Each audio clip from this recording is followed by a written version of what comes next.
จังหวะแอมบายสบายบาย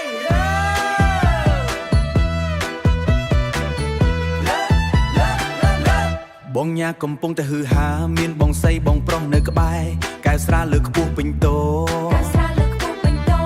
ទឹកកកលីពេញមាត់យើងផឹកដើម្បីមិត្តភាពមិនមែនផឹកដើម្បីស្រវឹងតែស្រាប់តែមេឃប្រែខ្មៅឬសំឡេងស្បែកជើងដើរមកបងជាតិមកដល់ហើយមុខគាត់ឡើងក្រហមដូចភ្លើងបងញ៉ាផឹកខ្លាំងណាស់បងជាតិស្រែកផាំងផាំងផាំងពេញភូដបស្រាធ្លាក់បែកខ្ចាយបងសៃរត់បាត់មុនគេ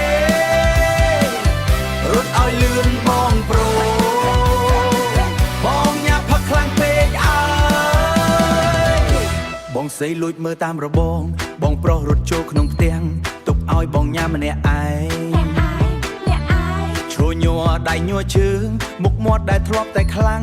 ឥឡូវខ្លាចជាកូនក្មេងបងជាតិកាន់ដំបងឈើគាត់ដើរចូលមកចិត្តបងញ៉ាព្យាយាមញញឹមដើម្បីរស់រៀនមានជីវិតបងញ៉ាផឹកខ្លាំងណាស់បងជាតិស្រែកផាំងផាំងផាំងពេញភូ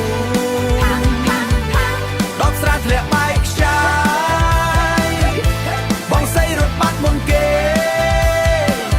រត់ឲ្យលឿនបងប្រូបងញ៉ាផឹកខ្លាំងពេកអើយបងញ៉ាផឹកខ្លាំងណាស់បងជាតិស្រែកផាំងផាំងផាំងពេញភូដបស្រាធ្លាក់បែកខ្ចា